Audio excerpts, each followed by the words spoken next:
Ils se disent plus chaud que le climat. Les jeunes, les lycéens, les étudiants. Depuis le 15 février, un rendez-vous hebdomadaire est organisé chaque vendredi. Et cette semaine, l'événement est international. Une centaine de pays mobilisés et plus de 200 rassemblements organisés en France. Nous avons besoin de vous. Le monde se meurt. Alors nous les jeunes, nous avons décidé d'agir nous-mêmes pour notre avenir. On nous traitera de mauvais élèves, mais ceux qui n'ont pas fait leur devoir, ce sont les gouvernements et les entreprises qui veulent notre futur. Alors toi aussi, viens manifester avec nous, car c'est ton avenir sur cette planète qui est en jeu.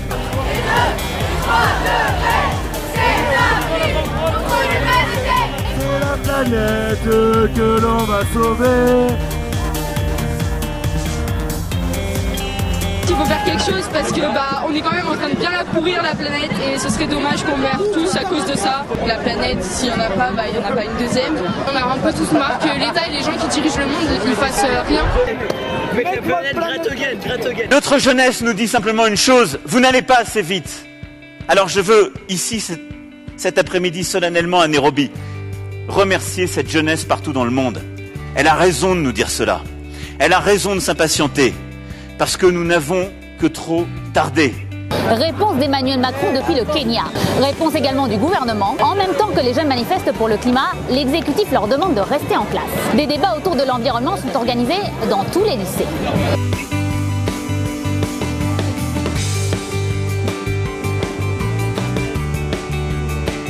Ils avaient envie de rester. On leur a dit que leur métier, de toute façon, c'était l'avenir. Et c'était l'avenir pour l'humanité d'une façon générale. Et qu'à partir de là, ils avaient un rôle important à jouer par rapport à ce qui risque de se passer au niveau du réchauffement climatique. Vas-y Magali. Plus de canicules.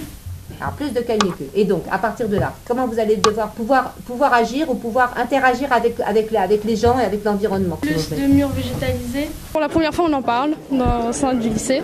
Donc c'est déjà pas mal. C'est un début, je pense, et j'espère que ça va aller beaucoup plus loin. Moi, ces sujets-là, ça m'intéresse parce que c'est le futur. En plus, ça encourage l'échange.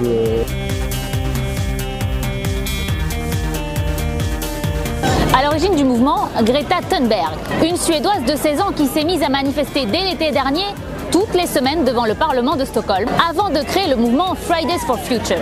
Sa voix a réussi à porter au-delà des frontières. La COP24, Davos, l'Union européenne. Greta Thunberg vient même d'être proposée pour le prix Nobel de la paix 2019 et elle était à Paris pour soutenir la jeunesse française. Je n'aurais jamais imaginé que ça deviendrait aussi important. Mais j'ai appris qu'on n'est jamais trop petit pour faire la différence. Et si quelques enfants parviennent à faire les gros titres dans le monde entier juste en faisant l'école buissonnière, imaginez ce qu'on pourrait faire ensemble, si on le voulait vraiment. Je ne veux pas de votre espoir. Je veux que vous paniquiez. Notre maison est en feu.